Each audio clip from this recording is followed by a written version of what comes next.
e nós seguirmos normal como estamos fazendo em nome de Jesus. Queridos, nós estamos em Mateus, capítulo 5, aliás, 13, é isso? Capítulo 13, o verso 33. Coloca aí na tela, está aí. Nós já expusemos isso. Outra parábola lhe disse: o reino dos céus é semelhante ao fermento que uma mulher toma e introduz em 3 medidas de farinha, até que tudo esteja levedado. Agora vamos lá para o 8,15 de Marcos. 8,15 de Marcos. E ordenou-lhes, dizendo: olhai, guardai-vos do fermento dos fariseus e do fermento de quem? De Herodes. Isso é uma mensagem, porque toda terça-feira é um culto de doutrina. Nós temos mensagem evangelística, mensagem para culto fúnebre, mensagem para culto de aniversário, mensagem para casamento e a mensagem para refletir sobre a fé cristã. Essa é a mensagem de terça-feira, porque viver a fé é refletir a palavra de Deus também, é meditar na palavra do Senhor. E há dias que nós estamos meditando sobre o fermento de Herodes. Começamos com o fermento dos fariseus e prosseguimos com o fermento de Herodes. Lembrando os irmãos que o fermento de Herodes, ele está classificado em 4 partes. Nós começamos só a primeira. Mas escutem bem, fermento fala de algo que é corrupto, de algo que contamina. Alguns estudiosos tentam ligar a parábola de Mateus 13 com um aspecto positivo no fermento, mas para os judeus, sempre o fermento só tinha um aspecto negativo. Corrupção, e o fermento ele age de forma secreta, sutil, que ninguém percebe. É por isso que o fermento, a Bíblia diz que a mulher pegou e misturou. Então, trouxe deturpação para a massa, porque o fermento age de modo sutil, de modo sorrateiro. E nós temos a alerta de Paulo em Gálatas 5:6. Nós podemos analisar, e nós temos a palavra de Deus em Corinto, quando o próprio Paulo diz que um pouco de fermento leveda toda a massa.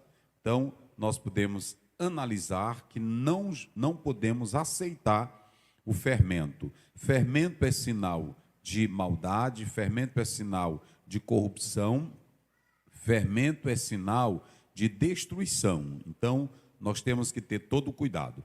Falamos do fermento dos fariseus, marcado pela hipocrisia, marcado pela religiosidade falsa e pelo legalismo. Depois, nós estamos agora no fermento de Herodes. O fermento de Herodes tem 4 colocações. Primeiro, o fermento da política corrupta, esse nós não falamos. Quando nós formos falar sobre o fermento da política corrupta, vamos mostrar o que o poder faz no coração de um homem que não tem Deus. Nós temos o fermento da corrupção moral, nós temos o fermento da sensualidade de Herodes, que é isso que nós estamos tratando aqui. E nós temos o fermento da calamidade, que estamos expondo aqui. Então, nós estamos mostrando, quando você lê, nós falamos de Herodes o Grande, da família de Idumeus, era uma família corrupta.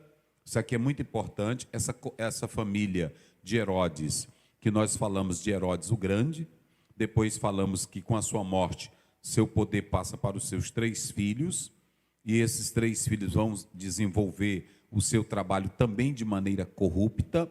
O Herodes que nós estamos falando aqui hoje, não é mais o Herodes o Grande, mas sim o Herodes Antipa, que na verdade mandou matar João Batista.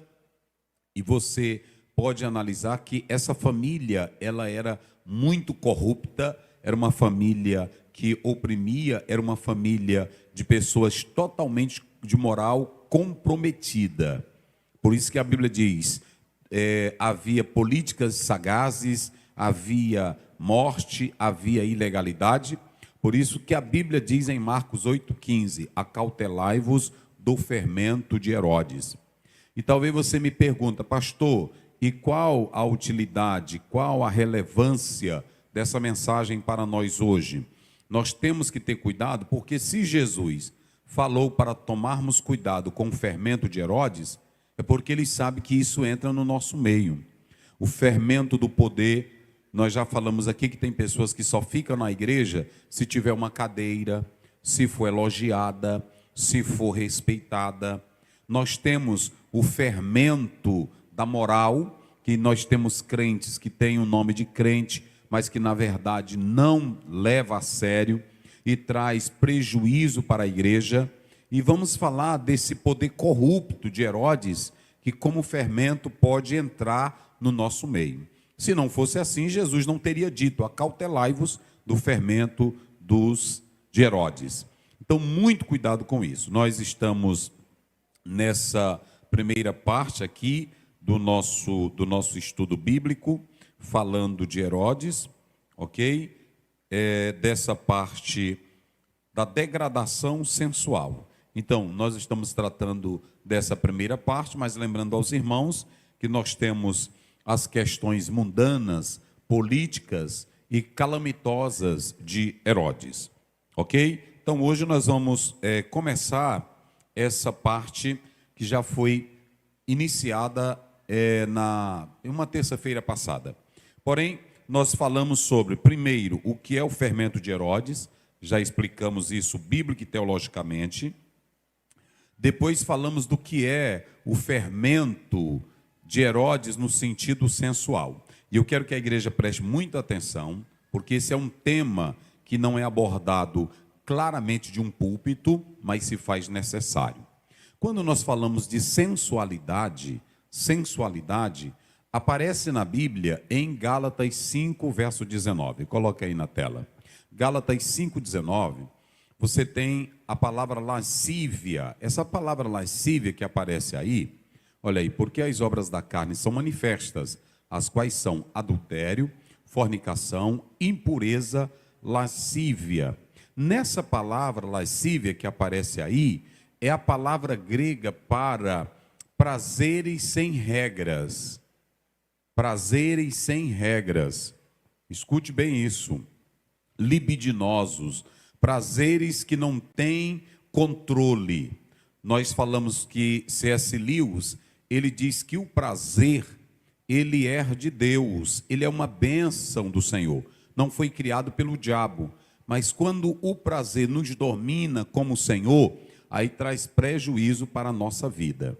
Então veja que quando nós falamos sobre essa degradação sensual, nós podemos observar que na Bíblia nós temos o lado sensual, sensorial, positivo. Quando positivo? Coloca aí de novo na tela, Gênesis 2:25, coloca aí, para os irmãos observarem a palavra de Deus. Vamos lá. E ambos estavam nus, homem e mulher, e não se envergonham.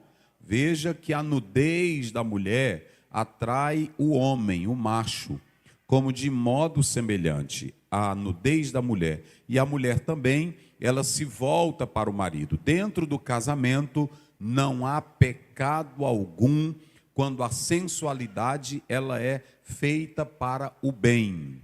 Quando ela é feita para o bem. Coloca aí Provérbios 5,18. Estamos falando dessa parte da sensualidade dentro da Bíblia.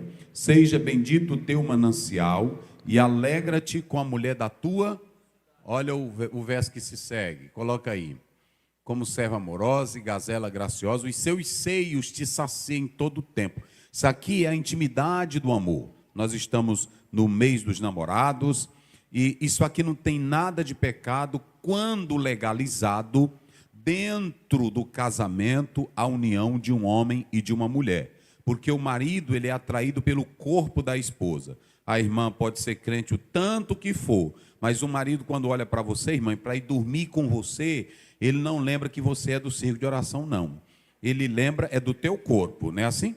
A gente tem que ir lá falar isso, porque tem irmão que anda com essas coisas, uns exageros velho, uma besteira, né? Assim. Aí é por isso que tem casal também que se esfria, porque a irmã, ela anda com a roupona, uma bata lá embaixo, que o marido não encontra nada, é tudo fechado. Aí pronto, aí não adianta, não é assim. Então, isso aqui é bíblico. Isso aqui é bíblico. A Bíblia está dizendo aí, olha, como gazela, esses animais aí representam a leveza, a sexualidade. É assim. Aí pronto. E olha, e pelo seu amor seja atraído. O marido tem que ser atraído pela beleza da mulher, pelo corpo da mulher, Olha, a gente vai falar tudo isso aqui. É muito importante essa questão.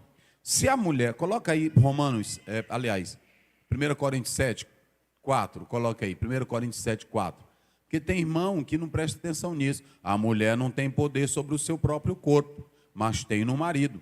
E também, da mesma maneira, o marido não tem poder sobre o seu próprio, mas tem numa mulher. Isso aqui é uma novidade que Paulo ele está mostrando que dentro da intimidade a dois, o homem não tem poder para dizer, não toque aqui, minha santa. E nem a mulher. Na intimidade a dois, os dois são iguais. Porque o corpo de um pertence ao outro. Então, quando nós falamos sobre a sensualidade, ela tem os dois lados, positivo e o negativo. Escutem bem, a sensualidade ela tem os dois lados, positivo e o negativo. Quando a irmã usa o corpo dela dentro do casamento, porque ela sabe que é casada, e para realizar o marido dela, para que ele não se entregue a um prazer. Irmão, está na Bíblia, não sei porque que o povo não entende isso, né? Para não realizar um prazer fora do casamento, coloca o 2 no mesmo capítulo aí, 7. Aí ela vai sacia ele, irmã. Aí pronto, mas não, olha aqui, mas por causa da fornicação, cada um tem a sua própria, e cada mulher tem o quê? Então nós temos dois tipos de sensualidade, nós temos a positiva e nós temos a negativa. Eu vou dar só um exemplo aqui. Quem dos irmãos vão comprar um perfume e cheira o perfume? Quem já fez isso? Coloca primeiro o cheiro. Quem já fez isso? Vamos lá, quem já fez isso? Pronto, essa parte sensorial, ela é a parte que você faz o quê? E por que tu cheira? Tu podia não cheirar. Mas você cheira porque essa parte do sentir, ela vem de Deus, gente. Ela vem de Deus. Por exemplo, quem é que vai comer um pudim e não vai botar na boca para primeiro sentir o sabor dele? Esse prazer sensorial, do desejo, não tem nada de pecado. Nós cristãos precisamos entender isso. Precisamos entender isso. A pessoa tem que olhar e analisar isso. Vamos dar um exemplo. A estética. Quem é a irmã que não compra um vestido sem olhar o tecido? Quem é a irmã que não compra um vestido e primeiro não vai colocar uma pessoa especialista para fazer? Por que tu mesmo não diz assim, suja vestido? Porque eu não quero que ninguém construa um vestido para mim. Deus me dá um vestido. Deus vai fazer isso? Não, então você tem a sensualidade, quando você olha para essa parte aqui, da própria, qualquer dicionário da língua portuguesa, define sensualidade como a qualidade do que é sensual, a tendência do prazer dos sentidos. Você só tem prazer pelos sentidos. Aí é por isso o homem tem prazer pelos sentidos quando ele olha, quando ele toca, quando ele cheira, quando ele vê. Igualmente a mulher. Porém, o prazer ou os sentidos são errados quando você usa isso de modo sem controle ou fora dos padrões bíblicos. É isso aqui que nós vamos analisar. Por exemplo, se vocês atentarem para essa particularidade aqui dentro da psicologia, a psicologia diz que a mulher, ela colocar um vestido e se olhar no espelho e se sentir bela, isso é bom, é o lado sensual dela. Ela colocar algo que torne ela ainda mais feminina, é agradável. Agora, quando ela se veste para a prostituição, aí é outra coisa. Aí é diferente. É isso aqui que nós precisamos fazer a diferença. Por exemplo, uma irmã que ela está na igreja e ela sabe que ela tem um poder de sensualidade pelo corpo. Ela vem para a igreja com a roupinha bem colada. Qual é a intenção dela? Ela está querendo manipular a visão dos outros com o corpo dela. Porque tem irmã que ela quer ser vista como a mais bonita, como a mais sensual, e ela usa esse poder da sensualidade para o mal. Mas o homem ter o prazer para a mulher dele não tem nada de pecado. E nem a esposa para com o marido, nada de pecado. Sonhar, fantasiar, querer com a esposa, não tem nada de pecado. Agora, quando essa sensualidade, no contexto contemporâneo, ela é usada para manipular, a mulher usa o corpo dela para manipular, usa a voz para manipular, usa o sexo para manipular, se veste para manipular, aí esse tipo de sensualidade já é pecado. É isso que nós estamos dizendo. Mas dentro do quarto, a irmã que é casada, você, minha santa, não pode perder a sua sensualidade. Não pode chegar dentro do quarto fedendo a cebola, fedendo a alho, fedendo a pimentão. Não, minha santa. Se organiza. Caroço de arroz pendurado no nariz, no ouvido. Aí perde a beleza, não é assim? O marido vai falar, aí quando abre a boca só está o puro alho. Não, isso tira. Olha, tira a sensualidade, pastor Alex. É isso aqui que nós estamos falando. E tem irmãos que parecem, irmãs também, que parecem que não leem a Bíblia. Porque, veja bem, olha como a própria Noemi instruiu a Ruth. Está na Bíblia. Olha o livro de Cantares, como é que a Sunamita diz. A Sunamita diz, eu estou queimada, está lá no capítulo 1. Eu estou queimada pelo tempo, mas por fora eu estou dessa forma. Agora, quando eu entro no meu quarto, eu sou como as cortinas de Salomão. Ou seja, ela tinha a beleza atrativa dela, a beleza que chamava a atenção. Então, quero dizer aos irmãos, quero dizer às irmãs, que nós não temos qualquer preconceito e desprezo para com a sensualidade, de maneira nenhuma, porque tem o seu lado positivo. Quem está entendendo, diga amém. Só para os irmãos terem uma ideia, quando você olha para o lado da estética, envolve o corpo, mas, por exemplo, quem não gosta de um bom som, quem não gosta de uma boa música, você está envolvendo o lado sensorial. Então você tem essa sensualidade do ponto de vista dos sentidos, você tem do ponto de vista sexual, a sensualidade do ponto de vista sexual, ela envolve isso. Por exemplo, a mulher, ela pode se vestir, como nós estamos falando, de modo provocante para o marido dela. O teu corpo é para o teu marido. O teu cheiro é para o teu marido. Agora, quando ela se veste de modo sensual para exibir o seu corpo, ou chamar a atenção de homens, ou provocar, ou andar se amostrando para vender o seu corpo, essa sensualidade, ela não está de acordo com a palavra de Deus. É por isso que Paulo está mostrando, volta lá, irmão, no 5,19. Essa fornicação, está aí, ó, lascívia. Lascívia é a parte, o ségeia, essa é a palavra grega que aparece lá para lascívia, é prazer fora do controle, é o exagerado.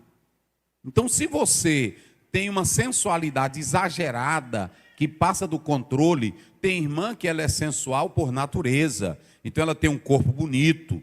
Então, se ela já tem um corpo bonito, ela não pode colocar uma roupa que chame a atenção para passar no meio da igreja, ou para despertar homens, ou para dizer que é a mais bonita. Não, porque também não se engane, essa beleza tua ela é só um tempo. Depois tudo cai. Então não adianta você... tudo no teu corpo, na tua boca, na tua voz, deve ser para a glória de Deus. O nosso corpo tem que ser para a glória de nosso corpo. Principalmente o homem, a mulher, ele tem que ter esse lado, mas esse lado como nós estamos falando. Então, a mulher se vestir bem, a irmã pode entrar para o quarto e ela pode dizer assim, hoje eu vou fazer uma surpresa para o meu marido, ele vai gostar disso aqui, ele vai gostar dessa peça íntima, ele vai gostar. Isso aí você tem que fazer, minha irmã. Já passou o tempo da nágua, já passou o tempo, do chambre. Não existe mais isso, irmão. Não é isso? A pessoa tem que ver. Isso aí já é passado. Agora, o irmão e a irmã têm que viver esse lado, mas dentro dos padrões bíblicos. Ó, vocês querem ver? Volta lá para Provérbios 5, 18. Vamos lá para o 19, só para os irmãos terem uma ideia. Olha aqui, ó. Coloca o 18. Volta bem aí. Só para os irmãos terem uma ideia. Parece que é o 20, Daniel. Bota aí, deixa eu ver se é. Olha aí. E por que, filho meu, te deixaria atrair por outra mulher e te abraçarias ao peito de uma estranha? Está vendo? Então, tudo dentro do casamento, da legalidade por Deus, não tem nada de errado. Então, o homem tem que saber que é um homem de Deus, é um pastor de Deus, mas é casado. Se o pastor não quer usar sensualidade para a esposa dele, ele não pode se casar, ele tem que adotar o celibatário, ele tem que adotar. Pronto, não, eu não quero estar mexendo com isso, eu não quero pegar fogo. Se tu não quer pegar fogo, é só ser celibatário. E mesmo assim, celibatário, tu vai viver como Paulo, se esmurrando o tempo todo para não ficar louco por mulher. Porque Paulo diz que tem uns que se contêm, mas fica pegando fogo. Aí pronto, porque o homem tem que ter esse lado. E a mulher também. Então, o lado sensual da mulher é positivo quando ela, dentro de casa, na cama, ela se projeta para o marido dela. Não para se amostrar na igreja, nem para estar mostrando que é a mais bela, que é a mais atraente, ou para provocar homem. Uma serva de Deus não tem esse padrão. Uma mulher de Deus não entra na igreja com esse padrão. Quando ela veste uma roupa para vir à igreja, ela procura saber, isso aqui glorifica a Deus no meu corpo? Não é assim? Isso aqui glorifica a Deus. Cadê? Bota aí, 1 Coríntios 6, 19. Está bem aí. Isso aqui glorifica a Deus no meu corpo. Um pastor também. Isso aqui glorifica a Deus. Tem um bocado de pastorzinho hoje em academia fazendo selfie. É um monte. Eu vejo aí direto.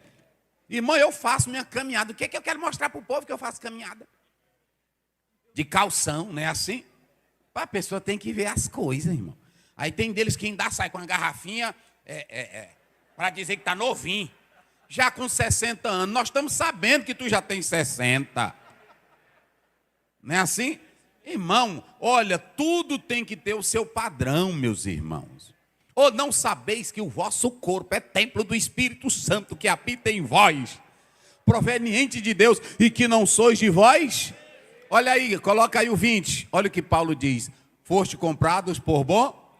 Aí como é que diz, igreja? Não, mas só quem está no culto, bora bem forte. O teu corpo é para glorificar a Deus. Teu corpo não é para prostituição, não é para imundícia. A irmã que é crente, na hora que ela bota um vestido, ela diz, Senhor, eu vou para a tua casa, isso aqui é para a glória do teu nome. Pronto, ela não usa roupa velha que fica mostrando as asas, fica mostrando o sovaco. Não, ela sabe se vestir bem. Ela vai para a glória de Deus, para a casa de Deus. Você vê que eu não estou pregando isso aqui não, irmão. Agora tem muita coisa que a pessoa não sabe glorificar a Deus com o corpo dela.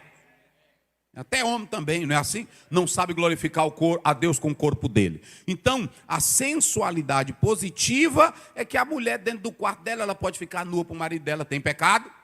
Tem não. Porque tem irmã que eu disse aqui na semana retrasada, é necessário Jesus fazer como Lázaro lá em João 11. Desatai, porque está tão amarrada que o marido não encontra ela. Aí tem que chamar Jesus, desataia e deixar ir. Porque não se projeta, não se organiza, aí é feio. E tem homem também. Tem homem que ele disse para a mulher, você me casou comigo, eu já era assim. Não, senhor. Aí esfria, fica um homem. Tem homem, irmão, que a mulher olha, ele era um rapazinho tão bacana quando estava namorando com ela, né? Aí agora casou, ele fica na televisão, um bucho bem aqui, comendo com um prato aqui, derramando farinha. Ela diz, meu Deus do céu, olha onde eu fui me entrar.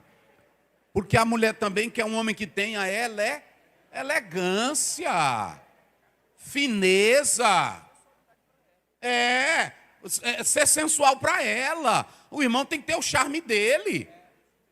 Para a mulher dele, não é para dos outros não. Porque tem uns que é charmosinho para as irmãs na igreja. Uma fineza lá fora, não é assim?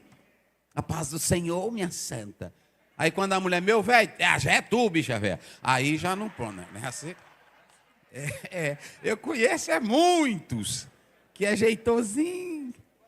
Quando os outros. A dele ele não liga. Meu velho, vem. Mas não pode ter isso. Quem está entendendo, diga amém. Aí talvez você me diga, pastor Ziel, mas por que o senhor está falando isso? Olhe para cá. Porque João Batista, ele não morreu só por pregar a verdade, pastor Antônio Carlos.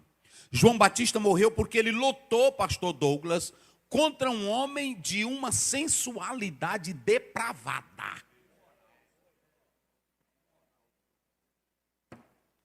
Olha, pastores, isso aqui é tão sério, dificilmente você pregando. A gente só diz assim, João Batista, por pregar a verdade, morreu. Não, não foi só por pregar a verdade. Ele atacou um casamento imoral. Ele atacou um homem de vida imoral, sensual, uma sensualidade como perversa, depravada. Porque prestem bem atenção, quando Herodes, ele assume esse poder, Herodes Antipas que está aqui, esse homem, ele gostava do luxo, ele gostava da libertinagem, ele gostava de ver mulheres nuas na frente dele, porque ele possuía o que para fazer isso? Vamos lá, isso, ele possuía o quê? Poder. Tem homens que têm poder e contratam meninazinhas novas para irem para os motéis e botam 2 ou 3 para dançar na frente dele, ele sendo casado, mas ele está numa sensualidade o quê? Depravada, imoral. E tem deles que só querem meninazinha nova. E o pior, muitos desses homens são os representantes no poder, que passam as noites nas noitadas, nos cabarés. É por isso que tem raiva da Bíblia. É por isso que tem raiva de crente. Porque o povinho antipático é crente, para não aceitar imoralidade, para dizer que o homem tem que ser marido de uma só mulher, para dizer que não pode haver vergonhice. Aqui é pesado. Isso aqui é pesado. E dificilmente você vai encontrar um João Batista. Olhem para cá. João Batista não morreu pregando o evangelho simplesmente como alguém numa praça. Ele morre porque ele ataca uma mulher sem vergonha.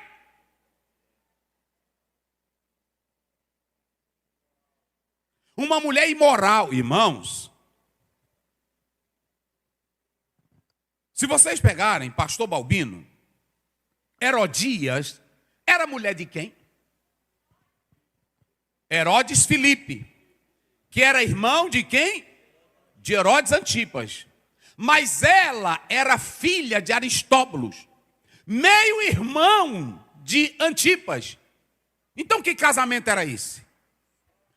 Diga, hein? Era um incesto terrível.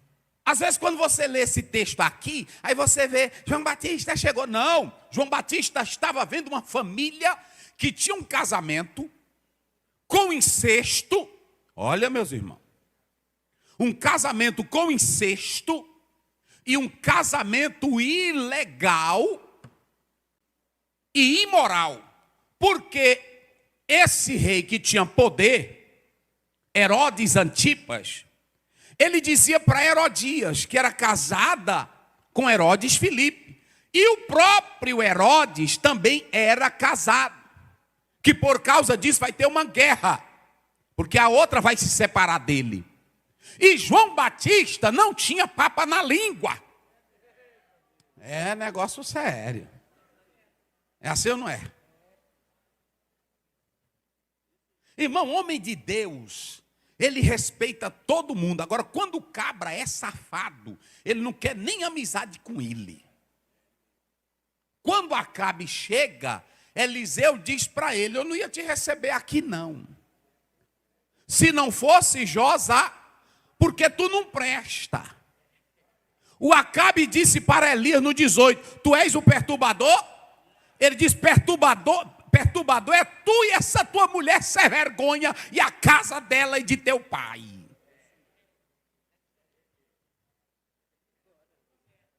Negócio pesado, irmão. E eu faço uma pergunta aqui para os senhores. João Batista sabia que poderia morrer? E por que ele falava? Outro grande problema, um teólogo perguntou: que Jesus é esse que João Batista preparou o caminho dele e deixou ele morrer? Porque prestem bem atenção, a gente canta: Jesus vai te livrar. Pode falar a verdade que tu não morre não, e João Batista morreu.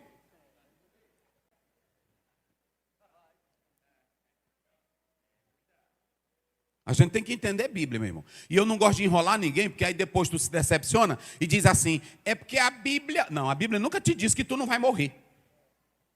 Olha, coloca aí Mateus 5:11, bota bem na tela, rapidinho. Olha aí. 5:11.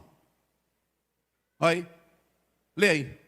Bem-aventurados sois vós, vos injuriarem e perseguirem e mentindo disserem todo mal contra vós, por minha causa. Por minha... João Batista ia morrer por causa de quem? Quem foi que preparou o caminho do Senhor? Mas João Batista caminha e ele, irmão, não tem papa na língua. Flávio Joséfo diz que Herodias tinha raiva de João Batista, porque quando ela passava, João Batista olhava para ela e dizia: teu casamento é ilegal, é incestuosa, você é uma mulher do mal. É tão tal que mulher gosta de sapato, mulher gosta de shopping, mulher gosta de um cartãozinho de crédito. Essa daqui, ela pediu o que foi? A cabeça. Por que a cabeça? Porque ela queria a língua de João Batista. Ela não aguentava mais.